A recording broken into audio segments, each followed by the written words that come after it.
요한복음 11장 47절부터 57절 봉독하겠습니다. 이에 대제사장들과 바리새인들이 공회를 모으고 이르되 이 사람이 많은 표적을 행하니 우리가 어떻게 하겠느냐. 만일 그를 이대로 두면 모든 사람이 그를 믿을 것이요 그리고 로마인들이 와서 우리 땅과 민족을 빼앗아 가리라 하니 그 중에 한 사람 그 해의 대제사장인 가야바가 그들에게 말하되 너희가 아무것도 알지 못하는도다. 한 사람이 백성을 위하여 죽어서 온 민족이 망하지 않게 되는 것이 너에게 유익한 줄을 생각하지 아니하는도다 하였으니 이 말은 스스로 함이 아니요 그 해의 대제사장이므로 예수께서 그 민족을 위하시고 또 그 민족만 위할 뿐 아니라 흩어진 하나님의 자녀를 모아 하나가 되게 하기 위하여 죽일 것을 미리 말함이로라. 이날부터는 그들이 예수를 죽이려고 모의하니라. 그러므로 예수께서 다시 유대인 가운데 드러나게 다니지 아니하시고 거기를 떠나 빈들 가운데 가까운 곳인 에브라임이라는 동네에 가서 저들과 함께 거기 머무시니라.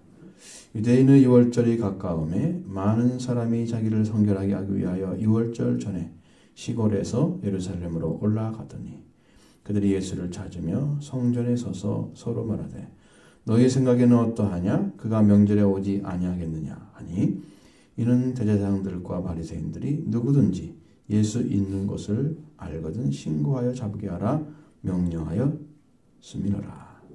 아멘. 자, 예수님을 이제 죽일 모의를 하는 장면이 나오고 있습니다. 이 대제사장들과 바리새인들 이 사람들이 이제 주축이 되는 것이 이제 공회입니다. 공회라고 산헤드린이라고 하죠. 그 사람들이 생각에는 그렇게 이제 자기들끼리 모아가지고 이 사람이라고 지적되는 예수님을 말하죠. 많은 표적을 행하니 우리가 어떻게 하겠느냐. 표적을 행하는 것을 막을 수 있는 길은 없다는 거죠. 문제는 그들이 이대로 두게 되면 많은 사람들이 그를 따라갈 것이고 동요할 것이다. 그러면 자기의 통제를 안 받을 것이니까 그렇게 되면 사회적 혼란이 일어난다. 그러면 로마에서 피압박 민족인데 로마에서 가만두겠느냐. 우리 민족도 포로 잡을 것이고 그리고 땅도 빼앗길 거다. 이제 이런 고민이죠. 민족도 빼앗기고 땅도 빼앗기는 이제 그런 고민이 그들에게 생긴 거예요. 땅을 다스리는 사람들의 목적은 자기 나라가 안정되면 되는 거예요. 그게 참 승리하는 것처럼 보이죠. 잘 되는 것처럼 보이고. 예수님은 보이지 않게 여러분 성경에 나온 것처럼 꼭 누룩과 같아요. 그를 믿는 자를 중심으로만 일을 하시잖아요. 누룩이 퍼져서 이렇게 이제 사로잡힌 그런 재료들을 가지고 누룩이 점점 왕성해지잖아요. 그래서 그렇게 보이지 않지만 그 일을 행하고 계시는 거죠. 계속 누룩과 같은 하나님 나라는 누룩과 같은 거예요. 그 사람들이 그 믿는 자들 속에 스며들어서 계속해서 일을 하고 계시잖아요. 그 역사는 사람이 막을 수가 없는 거예요. 막을 수가 없는 것이죠. 근데 이제 여기서 한 사람이 지목됩니다. 그 사람은 그의 대제사장이었던 가야바라는 사람이에요. 이 사람이 정말 하나님의 입술로 사용됐는지를 모르겠어요. 그의 대제사장이었다라고 이야기하는 그분 가야바. 그는 이렇게 얘기하잖아요. 너희가 아무것도 알지 못하는도다. 한 사람이 백성을 위하여 죽어서 온 민족이 망하지 않게 되는 것이 너에게 유익한 줄을 생각하지 아니하는도다. 이렇게 얘기를 했습니다. 굉장히 똑똑한 이야기죠. 한 사람을 죽이면 우리 백성들도 망하지 않는다는 거예요. 우리 민족이. 그러면 우리에게 유익이다. 우리가 할 수 있는 방법은 그를 죽이면 우리 민족은 망하지 않을 것이고 땅도 빼앗기지 않을 것이다. 우리를 지킬 수가 있다는 거예요. 유익하단 말이에요. 그것이. 왜? 지금까지 그렇게 예수님을 사람들이 동요하고 많은 문제를 일으킨 것처럼 생각했던 그런 부분들이 다 해소가 되면서 자기들은 자기들이 원하는 대로 민족을 이끌어갈 수가 있어. 그러면 이제 로마 나라에 협조하고 로마 협조하고 이렇게 살아가면 뭐 그냥 살 수 있죠. 이제 그런 생각을 하는 것입니다. 현실 정치하는 분들은 자기들이 기득권을 유지해서 그걸 잘 이끌어가면 이게 잘한 거예요. 그 사람들의 목적이 그거예요. 우리에게만 순종해라. 우리에게만 충성해라. 그거죠. 그렇게 말을 했다고 하는데 그것이 지금 진짜 자기 말이냐 아닌지를 모르겠다는 거죠. 이렇게 스스로 이 말은 스스로 한 게 아니었다. 그 해 대제사장이기 때문에 예수님께서 그 민족을 위하시고 그 인종만 열 뿐 아니라 흩어진 하나님 자녀를 모아서 하나가 되게 하기 위해서 죽으실 것을 미리 말함이라. 자, 이렇게 하나님의 입술로 사용된 것처럼 이야기하고 있습니다. 분명하게. 그러니까 한 사람이 죽음이라는 그 부분에서 자기들이 원하는 것도 없고 또 한 가지는 이제 흩어진 하나님의 자녀들을 모아서 하나가 되게 해서 죽는다. 이것은 상당히 예언적인 이야기입니다. 그러니까 예수님을 중심으로 해서 모든 사람들이 다 하나가 돼서 뭉쳐야 돼요. 예수님을 중심으로. 하나님의 자녀들은 그렇게 되어 있습니다. 성경에서 이야기하고 있는 교회라고 하는 것은 뭐냐면 교회는 예수님으로 말미암아 피가 흐르고 예수님으로 인해서 숨을 쉬고 예수님과 함께 살아가는 그 사람들의 모임이에요. 교회가. 그러니까 예수 그리스도가 빠지면 거기는 교회가 아닙니다. 사적인 모임이죠. 예수를 사칭한 사적인 모임이에요. 그러니까 교회는 철저하게 예수 그리스도가 머리가 되고 그 머리로 말미암아 조정받고 있고 지배받고 있고 인도받고 있는 그것이 교회인 거예요. 성경에 그렇게 교회를 만들어놨어요. 철저히 하나님이 그렇게 명령해놨습니다. 오늘 여러분들이 지금 이곳에 와서 신앙생활을 하고 있단 말이에요. 그럼 예수 그리스도를 중심으로 해서 예수님의 마음, 예수님의 생각, 예수님의 가지고 있는 혈통관계, 하나님의 아들이죠? 혈통관계가 여러분과 돼야 돼요. 여러분 하나님의 아들이라 딸이라 그렇게 말씀하시는 이유가 뭐예요? 바로 예수님 때문에 그러죠? 그 다음에 그리스도인이라 그러잖아요. 뭐 기독교인이라 그러는데 기독교는 한자로 쓰는 말이고 우리는 그리스도인이잖아요. 그러면 그리스도를 믿는 사람들이라 그 말이죠. 그러니까 하나님의 아들이고 그리스도인 예수를 믿는 사람들이 모임이 뭐다? 교회라는 거예요. 철저하게 그렇게 하나로 만들어져 있어요. 예수님의 피가 흐르고 예수님의 마음이 흐르고 예수님의 사랑이 흘러내려요. 그것이 바로 교회다. 그래서 하나님이 그 교회를 이룬 곳에는 마음껏 부어주시고자 하는 거예요. 그래서 충만이란 말을 사용합니다. 그래서 예수님을 중심으로 하나가 되는 거예요. 이렇게 뭉쳐가지고. 예수님을 중심으로. 교회는 예수 그리스도가 중심이 아닌 것은 가짜다. 다 배제해야 됩니다. 뭐 누가 내가 우수한 사람이다. 내가 뭐 똑똑하다. 내가 잘났다. 이렇게 해서 자기를 중심으로 모이게 하는 그것은 교회의 일배반적이에요. 말씀에 어긋난 거예요. 그러면 그걸 인도하는 사람이 예수님을 대신하고 있는 거예요. 그건 교회가 아닙니다. 하나님께서 명령하신 교회가 아니라는 거죠. 그러니까 여러분 교회는 바로 하나님의 자녀들이 모이는 거다. 그럼 하나님의 자녀는 예수님을 중심으로 하나가 돼서 뭉쳐지는 거.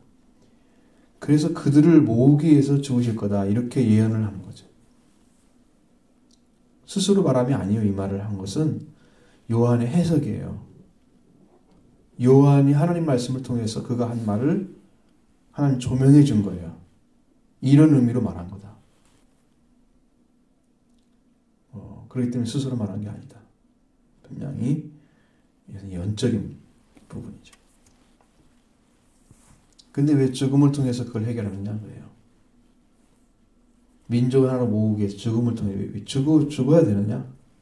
민족 하나가 되게 하려면 예수님을 중심으로 뭉쳐야 될 거 아닙니까? 예수님을 죽여서 하나가 되게 할 수 있나요? 가능성이 있어요? 장본인이 없는데 예수를 중심으로 하나가 돼요? 이상하죠? 그건 잘 안 맞죠? 그러니까 이 신앙은 아주 묘한 거예요. 묘한 것입니다. 죽음으로 하나를 만드는 역사가 생명의 역사를 일으키는 거예요. 죽지 않으면 이 생명의 역사가 안 일어나요. 하나님도 이제 예수님이 죽으심에 대한 성경의 말씀들을 시편을 통해서나 이사야서를 통해서 다른 성경을 통해서 다 말씀해 놨어요. 죽고 부활하실 것에 대해서.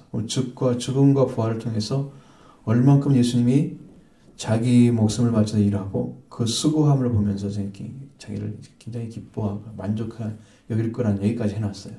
예수님이 죽으심과 부활을 통해서 이루는 그 일을 보고 만족하실 거다. 그 메시아가.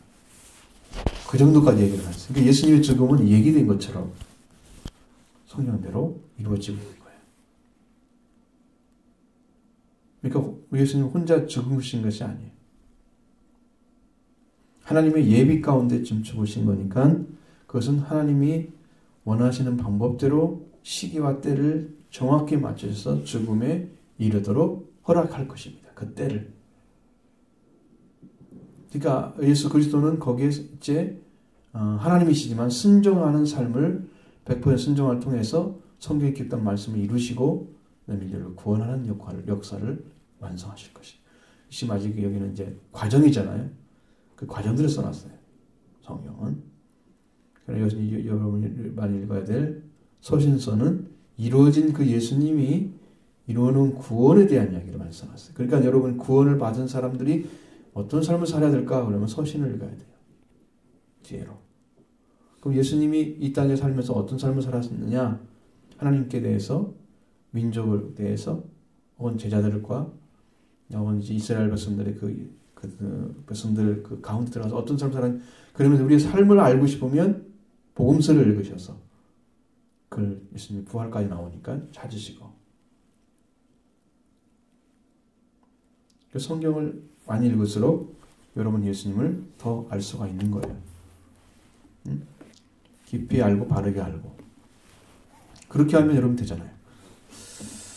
그러니까 예수님의 죽음이 바로 그런 것입니다. 그러니까 그런 의미에서 예수님의 죽음은 우리에게 또 오늘도 예수님의 보혈의 피가 흐르는 곳에서 한 몸 되고 하나의 생명체를 이루는 역사가 일어나고 있는 거예요.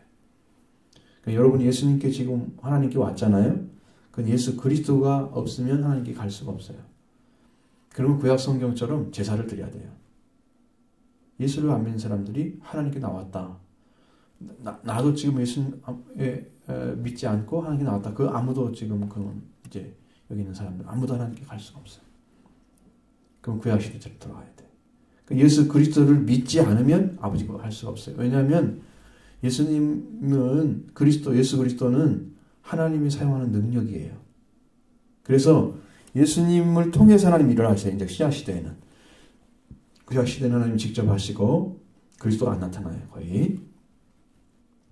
이제 명시적으로는 안 나와 있어요. 하나도 안 나와 있어. 거의 안 나와 있고. 그러나 신약 시대에는 예수 그리스도 안에서 일을 하시는 거예요. 하나님께서. 여러분이 서신서를 잘 읽어보면 그게 파악이 돼요. 아, 예수님을 빼놓고는 하나님이 일하지 않는구나. 단독으로 일하시는 느낌이 전혀 없어요. 구약처럼 안 나와요. 신약 시대에는 예수님이 중심입니다. 그러니까 여러분 예수 그리스도가 예수 그리스도 죽으심으로 하나님의 자녀들은 다 하나가 되도록 그렇게 만들어져 있어요. 이게 예언적이단 말이에요. 가야바의 한 얘기가 분명한 것입니다. 자, 그러면서 이때 그렇게 가야바 얘기를 듣고 나서 사람들이 어떤 일을 시작합니까? 이날부터 그들이 예수를 죽이려고 모의하니라. 이제 예수님의 죽음의 모의가 완성됐어요. 그들이 이제 그런 역할을 해주는 거예요. 예수님이 어떻게 돌아가시고 성경에 나와 있는 그 말씀대로 돌아가시도록 그들이 역할을 해주는 거예요. 근데 이것은 여러분 예수 그리스도를 죽이려고 할 정도로 그렇게 예수님에 대해서 적대감을 가질 수 있는 사람들이 없어요. 거의. 왜냐하면 예수님이 하는 일들은 선한 일만 하시거든요. 생명을 위해서만 일하시거든요. 절대 사람하고 부딪혀서 싸우는 일을 하지 않으세요. 한 가지 그들이 이제 거슬렸던 것은 가장 중요한 핵심은 자기들이 가지고 있는 그 성경 지식하고 예수님이 말씀하시는 성경의 행함하고 전혀 달랐어요. 안식일에 대한 그 개념도 너무 다르고 생명을 대한 태도 다르고 예를 들어서 사회적 죄인이라고 하는 사람들한테 가서 밥을 먹고 예수님 그런단 말이에요. 저 사람이 정말 의인이라면 죄인과 함께하지 않을 텐데 이 시각 전혀 다르죠. 그래서 예수님은 죄인들을 향해서 달려가는 사람들 볼 때는 죄인이죠. 예수님 눈에는 죄인이 아니야. 그러니까 그리스도 안에만 새로운 피조물이 될 수가 있는 이유가 예수님은 모든 사람들이 다 하나님의 자녀로 보인 거예요. 죄가 보인 게 아니고.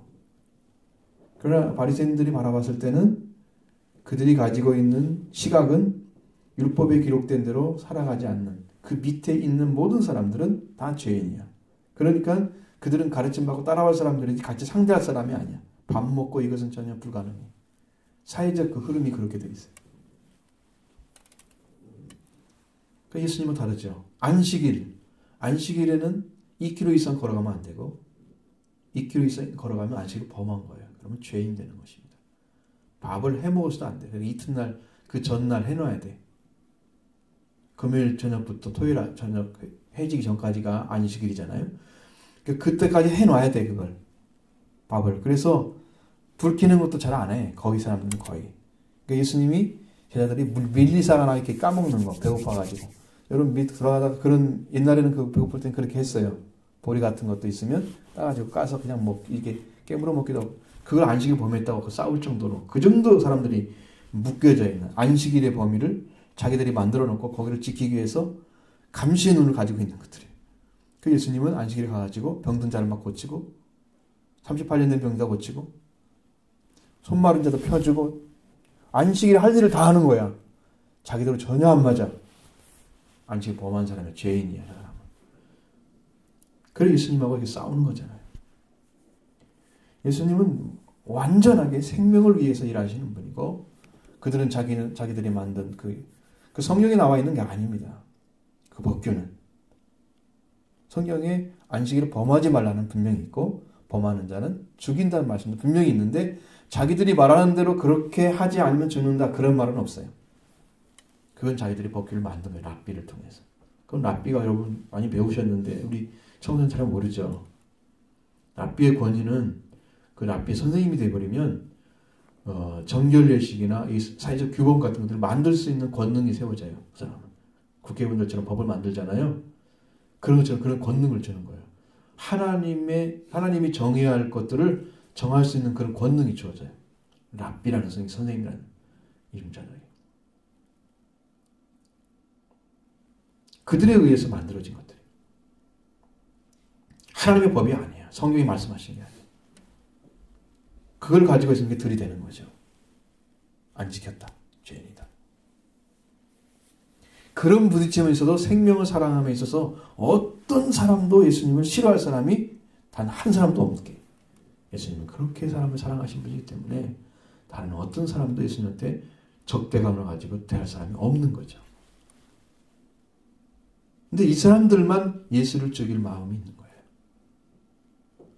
예수님이 다른 나라 태어났다면 절대 죽을 분이 아닙니다. 성경에 나와 있지 않은 이야기예요, 이것은. 왜 그런 삶을 사시지 않았단 말이죠, 예수님은. 죽음 당할 만한 행동도 삶도 생활도 하지 않은 거예요. 그런데 유대인 나라에 태어났기 때문에 예수님은 죽는 거예요.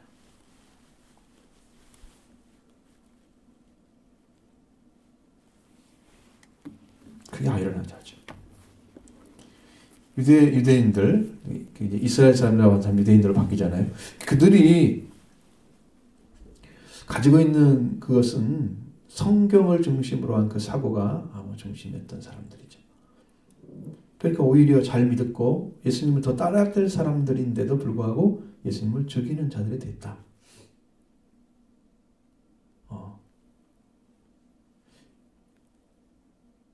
배경이 그런 거죠. 하나님이 선택한 이 아브라함의 백성으로서 흘러내려온 그런 빗줄이잖아요. 이 혈통을 가진 사람들이 왜 예수님, 하나님의 아들로 온 예수님을, 하나님을 믿었던 사람들이 예수님을 죽일까? 왜 그 안에 와서 돌아가실까, 예수님은? 다른 나라 태어나면 예수님 죽지 않습니다. 그러니까 거기에 데려가는 거예요. 근데 이제 여기에 좀 우리가 이해할 수 없는 부분들이 성경에 예수님의 죽음에 대한 부분이에요. 죽을 일을 하지 않았는데 죽는 거. 이 사람들도 예수님을 죽이려고 모의를 하잖아요. 근데 민족을 위한 거다. 하나님의 하늘을 모으기 위한 거다. 이렇게 명분을 붙여놓고 이야기하고 있죠. 다른 성경은 그렇게만 나와 있는 그렇지 않아요. 아주 극단적인 방법도 사용합니다. 제목을 붙여놓기도 하고. 지금 사순절 기간이기 때문에 여러분이 말씀에 적합한 거예요. 지난 수요일부터 제수요일이라고 그래서 지금 사순절이 시작됐어요. 예수 그리스도의 죽으심에 대한 고난에 대한 이것을 여러분 성경을 많이 보셔야 돼요. 그리고 기도하셔야 됩니다. 나도 주님의 죽음을 알게 해주십시오. 비밀을. 죽으심의 비밀과 부활의 비밀이 우리에게 있는데 알게 달라고. 그러면서 우리 삶을 더 주의 깊게 사셔야 돼요. 예수님은 자기 때를, 죽음의 때를 아시기 때문에 드러나게 다니지 않으시잖아요. 가까운데 에브라임 동네에서 제자들과 함께 거기 머물러 계시더라. 예수님은 죽음의 때가 6월절에 딱 맞춰져야 돼요. 성경이 유행이도 그것을 그렇게 행하고 있어요. 하나님이 허락한 때만 죽음이 주어지는 거예요. 요한복음 7장에서는 예수님을 죽이려고 해도 예수님 때가 아니기 때문에 예수님은 허락하지 않아요. 하나님도 허락하지 않아요. 그래서 사람들은 못 죽이는 거예요. 이상해. 데리고 가서 죽일 수도 있는데 아무 때나 죽일 것 같은데 손을 못 대는 거예요. 손을 대는 사람이 없어. 죽이려고는 하는데 손을 못 대는 거예요. 여기 와서는 완전히 모의를 해서 이제 죽음을 선포하잖아. 죽이자. 응? 예수님이 드러나지 않게 숨어서 계시는 그런 삶이 시작된 것입니다. 그리고 이제 드디어 유대인의 6월절이 가까워져서 많은 사람들이 자기를 선결하게 하기 위해서 6월절 전에 시골에서 예루살렘으로 올라옵니다. 그러니까 6월절 안에 올라와서 그런 예식들을 다 행해야 되겠죠. 하나님께 나가는 그걸 준비를 하는 거예요. 자, 그래서 사람들이 이제 예수님을 이제 맞이하여 죽음을 준비하는데 6월절에는 오지 않겠느냐 이런 생각을 하는 거예요. 6월절에 맞춰서 이를 죽여야 되겠다. 왜냐하면 예수님도 한 사람이기 때문에 이스라엘 백성들 한 사람이잖아요. 한 백성에게 그런 생각을 하죠. 대제사장들과 바리새인들이 예수 있는 곳을 알거든 신고하여 잡게 하라고 명령했기 때문에 사람들이 이제 감시의 눈이 다 어디에 맞춰져 있다? 예수님이 나타나느냐 안 나타나느냐에 맞춰져 있어요. 죽음의 때가 다가오고 있는 거예요. 여기서부터 쭉 성경이 뭘 얘기하고 있느냐면 예수님이 이제 얼마 남지 않은 6월절을 지금 맞이하는 그 때에 대한 이야기가 쭉 전개돼서 예수님 죽으심과 부활에 대한 얘기까지 끝나는 것이 이제 12장부터 나오는 얘기예요. 일주일간의 얘기가 이게 긴 거예요, 지금. 그래서 이것은 다락방 강화다, 이제 그런 얘기를 쓰는 거예요. 예수님이 그 다락방에서 많은 말씀을 해주세요. 17장까지. 13장 이후로부터 쭉 이야기가 전부 예수님 한 얘기예요. 아주 그렇게까지 얘기할 수 있는 분이 없어요. 정말 아주 성경 말씀이 너무 상상도 못할 그런 진리들이 숨어져 있어요. 여기는 정말 보화가 지금 숨겨져 있어요. 예수님 말씀 가운데. 산상수훈과 비교해서 조금도 손색이 없는 그런 아주 높은 수준의 진리를 담고 있는 말씀. 13장 이후부터 17장까지. 광화, 다락방 가거나 그래서. 여러분 그런 성경의 진리를 정말 눈이 뜨게 되면 이렇게 귀한 분이 여기 사시는구나. 우리 가운데 오셨구나. 그러기 여러분 영도, 여러분의 마음도 생각도 다 달라질 거예요. 예수님 바라보는 눈 달라질 거예요. 이제 예수님에 대한 죽음에 대한 모의 시작 끝났고 이제는 예수님을 잡아 죽이는 일만 남아 있는 것입니다. 이 사람이 바라보는 예수님에 대한 것들, 하나님께서 바라보는 예수님에 대한 것들 다 달라요. 그러니까 여러분은 어떤 시각으로 바라봐야 되냐? 이스라엘 백성의 입장에 보면 안 됩니다. 하나님께서 그를 사용해서 무슨 일을 행하고 계시는가 그걸 보시면 돼요. 여러분 계속해서 성경을 읽으십시오. 여러분이 읽어보셔야 돼요. 읽어보셔야 이 문제가 해결돼요. 한 말씀 한 말씀 전부 다 여러분 잘 읽고 이해가 안 되면 또 읽고 그래서 이 말씀을 여러분이 끝까지 다 돌파를 하셔야 돼요. 성경을 몰라서 되는 말씀은 없습니다. 여러분 알아야 될 말씀. 성경 열심히 읽고 있어요?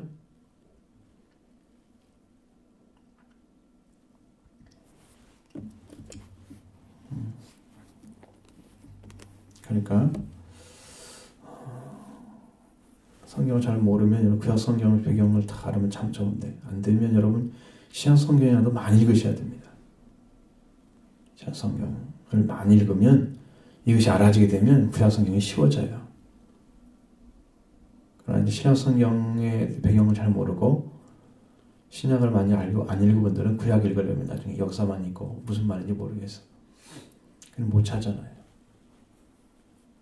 그래서 참 성경이 굉장히 이제 신구약의 통일성을 찾아낸 분들은 쉽고 재밌는데 그렇지 않은 분들은 어렵다. 구약이 더 어렵다. 이렇게 얘기하는 거예요. 여러분 자주 읽고 성경 많이 읽고 하나님 사랑을 많이 하십시오. 특별히 사순절 기간 동안은 여러분들이 그런 일을 더 열심히 좀 더 경건함을 심령으로 살도록 학교에서도 어떤 일을 할 때도 예수님을 기억하며 이렇게 행동하기 바랍니다. 그 하나님이 여러분 바라보실 거예요.